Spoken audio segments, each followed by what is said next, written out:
Hello students, एक बार फिर से आप सभी का हार्दिक स्वागत है आपके अपने YouTube channel study the next पर। आज के वीडियो में हम क्लास 8th की 8th ग्रेड इंग्लिश के लेसन फर्स्ट एनदर चांस के बारे में पढ़ेंगे। एनदर चांस का मतलब है एक और अवसर या एक और मौका। यह हमारा एनदर चांस जो लेसन है ये हमारी क्लास 8th की टेक्स्ट बुक इंग्लिश का फर्स्ट लेसन है, जिसके अंतर्गत ये पोएम है और इस पोएम के बारे में हम आज इसके प्रश्नों को देखेंगे। 8th ग्रेड इंग्लिश के अंतर्गत जो हमारे प्रश्न हैं उनको हम देखेंगे। सबसे पहले इन प्रश्नों को हल करने से पहले बच्चों आपको टेक्स्ट बुक के अंतर्गत जो पोएम है और उस पोएम के जो क्वेश्चंस हैं उनके आंसर ढूंढने की कोशिश करना है और उसको पोएम को अच्छे से पढ़ना है। उसके बाद ही आपको 8th ग्रेड के प्रश्नों को सॉल्व करना है, क्योंकि ये जो 8th ग्रेड के अंतर्गत जितने भी क्वेश्चंस हैं उनके आंसर हमको हमारी जो पाठ्य पुस्तक टेक्स्ट बुक है इंग्लिश की उसके अंतर्गत ही दिए गए हैं, उसमें से ही मिलेंगे। तो चलिए हम प्रारंभ करते हैं। मल्टीपल चॉइस क्वेश्चंस मतलब बहुविकल्पीय प्रश्न। इसका मतलब है कि किसी प्रश्न के 3-4 ऑप्शंस दिए जाएंगे और उनमें से आपको सही चुन करके यहाँ पर लिखना है। तो चलिए पहला प्रश्न देखते हैं। Choose the correct option and right. इसका मतलब है कि सही विकल्प चुनें और उसको लिखें। चलिए पहला प्रश्न हम देखते हैं। क्वेश्चन नंबर फर्स्ट है हमारा। फर्स्ट क्वेश्चन में the poem is about. Poem किसके बारे में है ये प्रश्न पूछ रहा है। तो पोएम न्यू विश के बारे में है कि सक्सेस मतलब सफलता के बारे में है। न्यू विश कहते हैं यहाँ पर नई इच्छा। एनदर चांस के बारे में एक और अवसर, या गुड एंड बैड बुरा और अच्छा या अच्छा और बुरा। कहने का मतलब है जो फर्स्ट पोएम है हमारी जो टेक्स्ट बुक के अंतर्गत पहले पार्ट में जो पोएम है उसका टाइटल क्या है या वो किसके बारे में है। तो आपको अच्छे से मालूम है बच्चों कि वह एनदर चांस उसका टाइटल है और इसके बारे में ही पोएम है। तो पहले का जो आंसर है हमारा सी नंबर का, ये हम लिख देंगे यहाँ पे। दूसरा हमारा प्रश्न है the poet of the poem another chance is. जो एनदर चांस पोएम है यानी जो हमारा फर्स्ट लेसन की जो पोएम है एनदर चांस, उस पोएम के पोएट मीन्स कवि कौन है, लिखने वाले रचनाकार कौन है। तो इसका आंसर आपको उस पोएम के नीचे जो उसके रचनाकार है उनका नाम लिखा है, तो आप अच्छे से पढ़िए और उसको देखिए। उसमें हेलन स्टेनर राइस। तो इस प्रकार आपको क्वेश्चन नंबर 2 का जो आंसर है ये ए नंबर का है, हेलन स्टीनर राइस। बी पे जेन टेलर, सी पे आर.एल. स्टीवेंसन और डी पर है रॉबर्ट फ्रॉस्ट। तो यहाँ पर आंसर है हेलन स्टीनर राइस। अगला हमारा जो प्रश्न है वो तीसरा प्रश्न है if you need to make a new start. अगर आप एक नई शुरुआत करना चाहते हैं या आपको एक नई शुरुआत की आवश्यकता है, व्हाट शुड यू हैव। तो आप क्या करना चाहेंगे, तो या आपको क्या करना चाहिए। तो उसके आंसर में दिए हैं डीप डिज़ायर। आपको किसकी आवश्यकता लगेगी, गुड फ्रेंड्स अच्छे दोस्तों की, बुक्स की, या लिटिल सनशाइन। तो यहाँ पर हमारी पोएम में बच्चों अच्छे से आपने पढ़ा होगा डीप डिज़ायर मतलब गहन इच्छा शक्ति। मन से दृढ़ निश्चय के साथ हमको सोच करके कोई कार्य को करने की जो इच्छा शक्ति है वो होना चाहिए। तो इसका जो आंसर है हमारा वो आंसर है डीप डिज़ायर। अगला प्रश्न हम देखते हैं चौथा नंबर का। The rhyming word for start is. Rhyming word start जो शब्द है उसके लिए राइमिंग वर्ड कौन सा है। तो आपको सबसे पहले जान लेना है कि राइमिंग वर्ड होता क्या है। तो राइमिंग वर्ड का मतलब होता है, राइमिंग वर्ड इसका मतलब होता है तुकांत शब्द। अब ये तुकांत शब्द क्या होते हैं, इसका मतलब है तुकांत शब्द का मतलब ऐसे शब्द जिनकी आवाज़ एक जैसी हो, यानी अंतिम जो आवाज़ है उन शब्दों की एक जैसी होना चाहिए। जैसे कि डे, यहाँ पर अगर हम लिखते हैं डे तो इसका मे, क्ले, तो ये एक जैसी आवाज़ वाले आ रहे हैं। इनमें जो तुकांत शब्द है ए आ रहा है, डे, मे, क्ले। तो इस प्रकार ये तुकांत शब्द हो गए, इनको इंग्लिश में राइमिंग वर्ड कहते हैं। दूसरा देख सकते हैं हम राइट, तो इसका तुकांत शब्द अगर हमको राइमिंग वर्ड देखना है तो माइट, ये हो जाएगा एक। और इसका एक और अगर हम राइमिंग वर्ड देखें तो लाइट। तो आप समझ गए बच्चों कि लगभग एक जैसी ध्वनि जो आ रही है इनकी लास्ट में, जैसे आर अलग है, एम अलग है, एल अलग है, बाकी अगर इनको देखें तो आइट आइट आइट, तो ये जो साउंड आ रहा है लास्ट में, यही क्लियर करता है कि ये राइमिंग वर्ड है या नहीं। अब जैसे यहाँ पर हम इस प्रश्न में देखते हैं तो यहाँ पर स्टार्ट, तो स्टार्ट का एक जैसा साउंड देखते हैं हम। प्लांट, इसमें तो मैच नहीं कर रहा। हार्ट, बोट, ट्रीट, तो ये चारों में से 3 ये डिफरेंट है और एक ये हार्ट स्टार्ट के साथ में मैच कर रहा है, तो इसका आंसर हो जाएगा हार्ट, और इसको हम यहाँ पर लिख देंगे। अगला हमारा प्रश्न है क्वेश्चन नंबर 5 वाला, synonym of word finish. Synonym कहते हैं समानार्थी, समानार्थी शब्दों को, यानी पर्यायवाची, पर्यायवाची शब्द। तो पर्यायवाची शब्द का मतलब है उसके समकक्ष दूसरे ऐसे शब्द जो उसी की जो मीनिंग है या उसके अर्थ को प्रदर्शित करते हों। जैसे कि फिनिश, तो यहाँ फिनिश का मतलब है समाप्त करना। अब इसका हम अगर सिनोनिम देखें पर्यायवाची, तो बिगिन का मतलब होता है प्रारंभ करना, स्टार्ट का मतलब भी लगभग प्रारंभ करना या शुरुआत करना, एंड का मतलब अंत करना, और न्यू का मतलब भी है एक तरीके से नया कुछ करना या इसका भी शुरुआत करना। तो कहने का मतलब ये 3 ए, बी और डी, ये तीनों शब्द डिफरेंट हैं और एक शब्द फिनिश मीन्स एंड, तो एंड का मतलब है यहाँ पर समाप्त करना। तो यहाँ पर सिनोनिम हो जाएगा फिनिश का सी नंबर का एंड, तो आप इसको लिख लीजिए।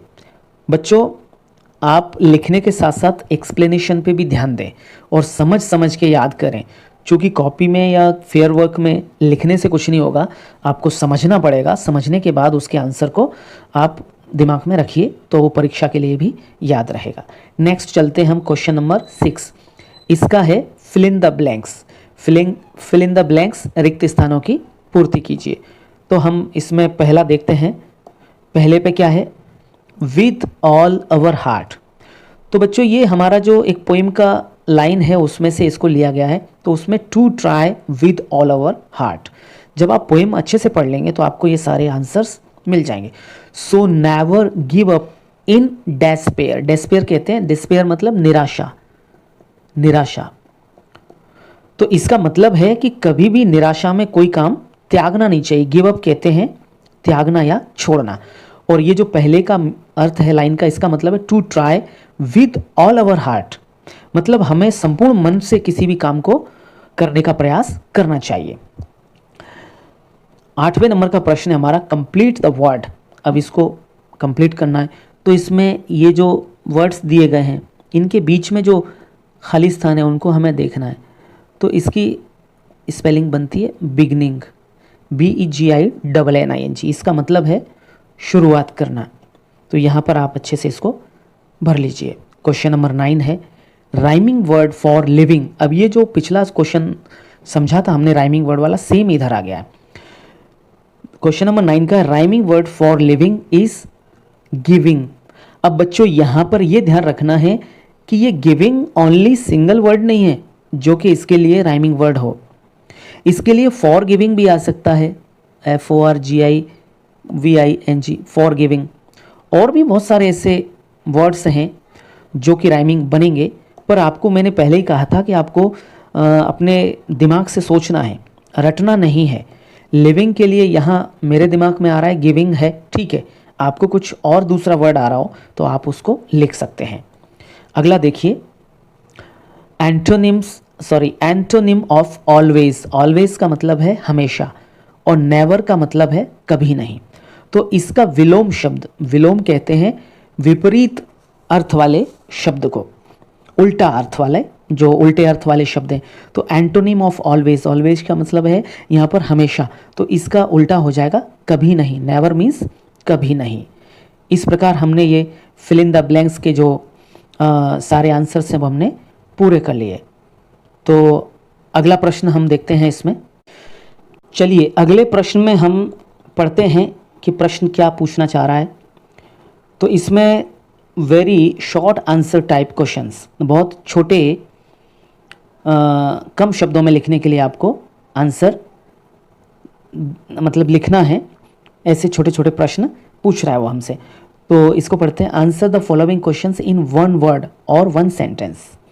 मतलब इन जो प्रश्नों के, ये जो प्रश्न दिए, इन प्रश्नों के उत्तर हमें या तो एक शब्द में या एक लाइन में लिखना है। वैसे हिंदी इधर दिया गया हिंदी में कि निम्नलिखित प्रश्नों के उत्तर एक शब्द या एक वाक्य में लिखें। तो चलिए हम प्रारंभ करते हैं। 11 नंबर का प्रश्न, write 2 words from the poem. कविता से 2 शब्द लिखें दैट स्टार्ट, जो कि प्रारंभ होते हैं with the letter B and W. B और डब्ल्यू से स्टार्ट होने वाले, यानी बी लेटर और डब्ल्यू लेटर, इन 2 अक्षरों से प्रारंभ होने वाले कविता के अंदर से हमें कोई 2 शब्द छांटने हैं, 2 छांटने हैं। मतलब आपको पोइम में से इसमें वर्ड्स लिखना है। तो पहला हमारा इसमें वर्ड है, डब्ल्यू ले लेते हैं। तो डब्ल्यू के लिए विश ये शब्द आया। विश का मतलब इच्छा करना, या हम उसकी उर्दू में कहें तो तमन्ना कह सकते हैं। विश करना, इच्छा करना, चाहना। विनिंग, विनिंग का मतलब जीत। और बी से अगर देखें हम तो बिगनिंग, शुरुआत। और बैटर, एक और भी आया था ब्रांड। और भी आप अपने हिसाब से उसमें देखिए कितने ऐसे शब्द हैं जो कि हम और लिख सकते हैं। इसमें 2 पूछा है तो हमने 2 लिखे हैं, आप अपने हिसाब से और भी उसमें ढूंढ सकते हो। कुल मिला के स्टडी आप अपने दिमाग से भी कीजिए। ज़रूरी नहीं है कि जो चीज़ पढ़ाई जा रही है सिर्फ उसको ही ध्यान में रखना है। उसके अलावा आप कितना अपना खुद का रिसर्च करके आंसर ढूंढते हैं, ये सबसे अच्छी बात रहेगी। क्वेश्चन नंबर 12 चलते हैं। What do we need to make a brand new start. हमको एक ब्रांड न्यू स्टार्ट मतलब एक नई शुरुआत करने के लिए किस चीज़ की आवश्यकता होती है। तो इसका आंसर हम देखते हैं। We need only a deep desire. ये हमारा एक जो क्वेश्चन है उसका मेन आंसर है, उसकी आत्मा है एक तरीके से। अगर आप ये ओनली लिख देते हो, यहाँ पर केवल डीप डिज़ायर अगर लिख देते हो तो आपको उतने ही मार्क्स दिए जाएंगे। और अगर आप लैंग्वेज बना के लिखते हैं तो और अच्छी बात है। तो यहाँ पर आपको लिखना है इसका answer, we need only a deep desire. ये हमारा कीवर्ड हो गया जो कि इस क्वेश्चन का आंसर एग्जैक्ट है। बाकी लैंग्वेज है to make a brand new start. हमको एक ब्रांड न्यू स्टार्ट बनाने के लिए डीप डिज़ायर, गहन चिंतन, या हम सही शब्द इस्तेमाल करें तो बिल्कुल गहरी आस्था, गहरे विश्वास, गहरी इच्छा शक्ति की आवश्यकता होती है या होगी। क्वेश्चन नंबर 13 है, right the antonym of given word. अब बच्चों आपको एंटोनिम समझना है। एंटोनिम का मतलब है वही पिछले हमने क्वेश्चन में देखा था, विपरीत अर्थ वाले शब्द, अर्थात विलोम शब्द। तो हमें एंटोनिम देखना है इसका। तो सबसे पहले हमको इसके लिए मीनिंग आना चाहिए। फ्रेश का मतलब होता है ताज़ा, और स्टेल इसका मतलब होता है बासी। बासी खाना होता है, जैसे रात में कोई भोजन रखा है सुबह खाएंगे तो वो एक तरीके से उसको कहेंगे हम स्टेल फूड, बासी भोजन। तो इसका ये आंसर आपके सामने लिखा है। अगला क्वेश्चन नंबर 14 देखते हैं। Right words that rhyme with the following words. अब ये जो नीचे जो शब्द दिए गए हैं, इन शब्दों के राइमिंग वर्ड लिखने हैं। कुल मिलाकर के इसका अर्थ यही है। अब राइमिंग वर्ड पे पिछले डिस्कस हो गया था। तो वे मीन्स रास्ता और डे, डे मीन्स दिन। तो ये इसका राइमिंग वर्ड हो गया। यहाँ पर और भी हो सकते हैं, क्ले, मे, इस प्रकार आपकी मर्जी से कुछ भी लिख सकते हैं, पर उसका आंसर करेक्ट होना चाहिए। दूसरा है विनिंग। विनिंग मतलब जीत,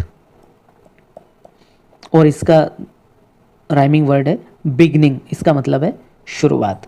तो इस प्रकार बच्चों आपके ये क्वेश्चन नंबर 14 तक के एड ग्रेड के सारे आंसर हो गए। नेक्स्ट हम क्वेश्चन नंबर 15 पर चलते हैं। 15 नंबर के क्वेश्चन में इसके जो इंस्ट्रक्शन है उसको पढ़ते हैं।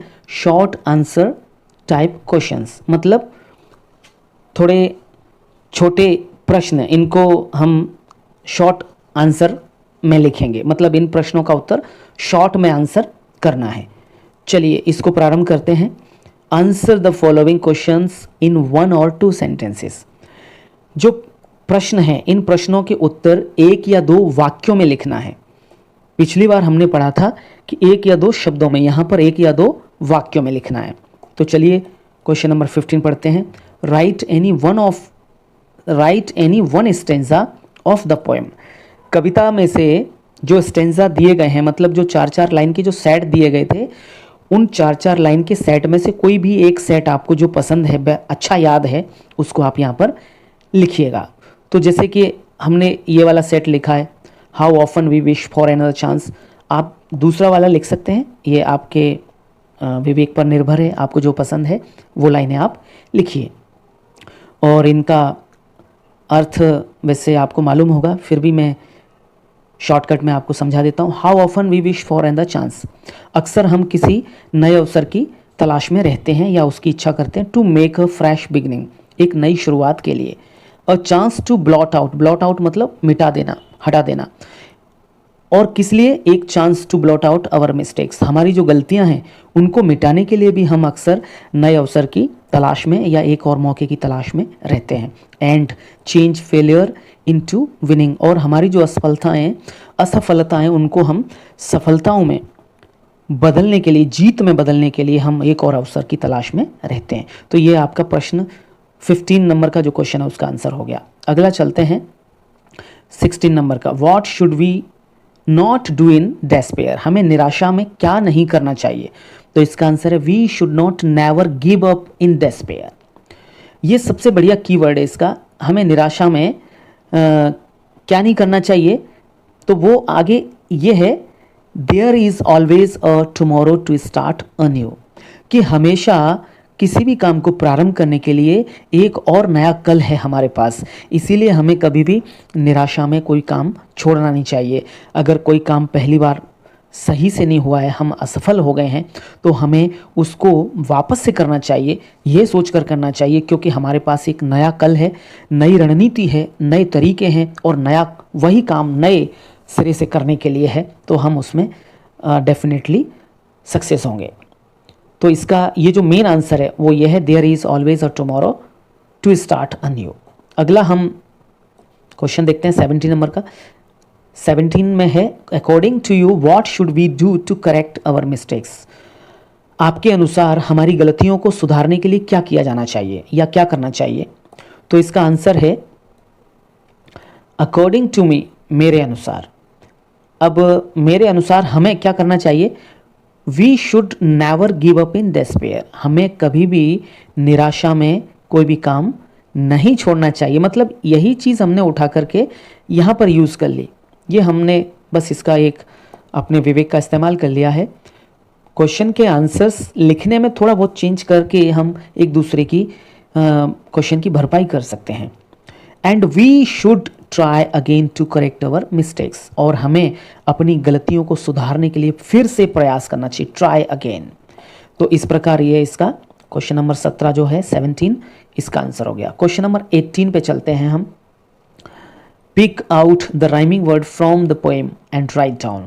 अब बच्चों इस क्वेश्चन में कह रहा है कि आपने जो पोएम पढ़ी थी अनदर चांस, उसमें कुछ राइमिंग वर्ड आए थे, एक जैसे आवाज़ वाले तुकांत शब्द, उनको छांट करके आपको यहाँ पर लिखना है। तो उसमें हमने देखा था बिगनिंग, तो इसके साथ दूसरा शब्द इसमें इसके जोड़े में आया था विनिंग। स्टार्ट इसके साथ जोड़े में आया था हार्ट। फॉरगिविंग इसके साथ आया था लिविंग, और थ्रू इसके साथ आया था अ न्यू। तो ये आप यहाँ से लिख लीजिए। नेक्स्ट चलते हैं हम लॉन्ग आंसर टाइप क्वेश्चंस, मतलब थोड़े बड़े आंसर वाले प्रश्न। क्वेश्चन नंबर 19 में हम देखते हैं, your brother has not performed well in the last cricket match. आपके भाई ने पिछले मैच में अच्छा प्रदर्शन नहीं किया है, इसीलिए क्या है, write a letter to motivate him to perform well in the next match. इसलिए उसको अगले मैच में अच्छा प्रदर्शन करने के लिए, मोटिवेट करने के लिए आपको उसको क्या लिखना है, एक पत्र। तो चलिए आंसर में लिखते हैं। बच्चों आजकल जो एड्रेस वगैरह है वो इधर यहाँ इस साइड आएगा, पहले इधर आता था लेकिन अब इधर नहीं आएगा। आपको एड्रेस इधर ही लिखना है, और दूसरा नीचे जो हम नेम वगैरह लिखेंगे वो भी इधर ही लिखेंगे, लेफ्ट साइड। चलिए, ये एड्रेस है, यहाँ पर आप जो भी एड्रेस डालना चाहते हैं वो एड्रेस डाल दें, और डेट, स्थान जो भी लिख रहे हैं वो लिख दें। नेक्स्ट चलते हैं, डियर राम, यहाँ पर जो भी नाम है आपके भाई का, आप उनका नाम लिख सकते हैं। चलिए, आई होप, यहाँ से स्टार्ट करते हैं। डियर राम, प्रिय राम, आई होप, मैं आशा करता हूँ, यू आर वेल, आप अच्छे हैं। I have heard about your last cricket match performance, मैंने आपकी पिछले क्रिकेट मैच की परफॉर्मेंस के बारे में सुना है। आई होप, मैं आशा करता हूँ, यहाँ पर ये भी लिख सकते हैं, I hope you will be well, you are well, कुछ भी आपके हिसाब से यहाँ पर ऐड कर सकते हैं। मैं आशा मैंने सुना है कि पिछले क्रिकेट मैच में आपका परफॉर्मेंस अच्छा नहीं था, इसीलिए that you have not performed so well, कि आपने उस मैच में अच्छा प्रदर्शन नहीं किया है। डोंट बी सैड, निराश मत होइए, समटाइम्स इट हैपन्स, कभी कभी ऐसा होता है। Every match teaches us a new lesson, हर एक मैच हमको एक नया लेसन या सबक सिखाता है। फोकस ऑन योर प्रैक्टिस, आपकी प्रैक्टिस पर फोकस करिए, उस पर ध्यान केंद्रित करें। एंड, और स्टे पॉजिटिव, और हमेशा सकारात्मक बने रहिए। You have a talent, you have talent, आपके पास टैलेंट है, प्रतिभा है। To do great next time, अगले मैच में या अगली बार आपके अगले मैच में अच्छा प्रदर्शन करने के लिए आपके पास टैलेंट है, इसलिए आप निराश मत होइए, आप अपने काम को मन लगा करके करते रहिए। विद लव, और यहाँ पर आप अपना नाम लिख देंगे। इस प्रकार आपका ये क्वेश्चन नंबर 19 वाला आंसर कंप्लीट हुआ। हम चलते हैं नेक्स्ट 20 में। 20 नंबर क्वेश्चन में देखते हैं, look at the picture and answer the questions given below. इस पिक्चर को देखना है और जो नीचे प्रश्न दिए गए हैं उन प्रश्नों के उत्तर हमको लिखने हैं। तो बच्चों ये देख लीजिए, ये पिक्चर में ये हिरन है, जंगली जानवर घूम रहे हैं, ये घास है, ये एक पेड़ है। अब इस चित्र के आधार पर हम क्या करेंगे, इन प्रश्नों के जो आगे दिए गए उन प्रश्नों के उत्तर हम देखेंगे। तो चलिए, सबसे पहले हम देखते हैं पहला प्रश्न। The picture shows us a farm, खेत, जंगल, हाउस, घर, पौंड, तालाब। तो बच्चों किसके बारे में उसमें दिखाया गया है? खेत के बारे में, जंगल के बारे में, हाउस, घर के बारे में, तालाब के बारे में। तो आपको अच्छे से पता है कि उसमें जंगल के बारे में दिखाया गया है। तो ये अकेला भी लिख सकते हैं आप, इसको लिखने की ज़रूरत नहीं है, लेकिन अगर आप लिखते हैं तो द बेस्ट, बढ़िया, कोई दिक्कत नहीं। अगला क्वेश्चन है हमारा दूसरा, which animal do you see in the picture. आपने उस पिक्चर में कौन कौन से एनिमल देखे, या आपको उस पिक्चर में कौन से एनिमल्स दिखाई दिए। वैसे ये प्रेजेंट इंडेफिनिट का टेंस है, तो यहाँ पर इसको पढ़ेंगे कि आपको उस पिक्चर में कौन से जानवर दिखाई देते हैं। तो वी सी डियर, हम हिरण देखते हैं। वाइल्ड एनिमल्स, जंगली जानवर देखते हैं इन द पिक्चर।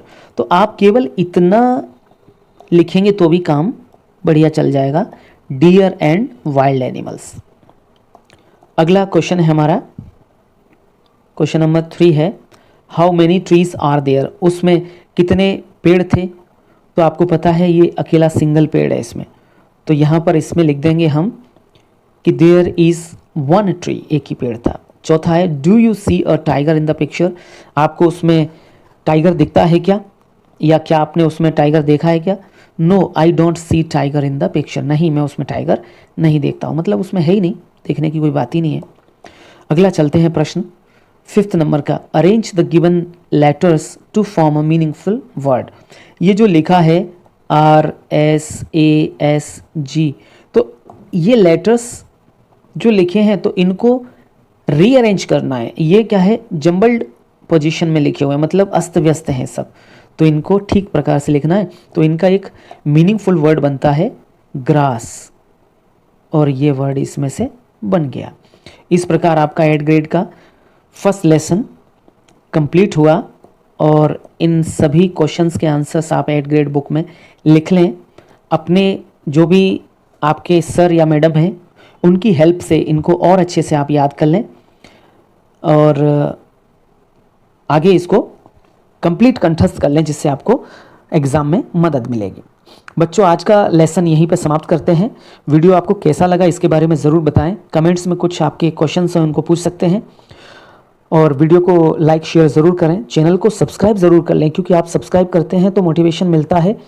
इसके बाद हम उसको नेक्स्ट वीडियो बनाने की हमारी जो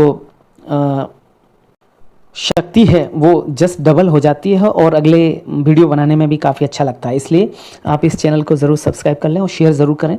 अगले वीडियो में फिर मिलते हैं नेक्स्ट लेसन के साथ। तब तक के लिए धन्यवाद।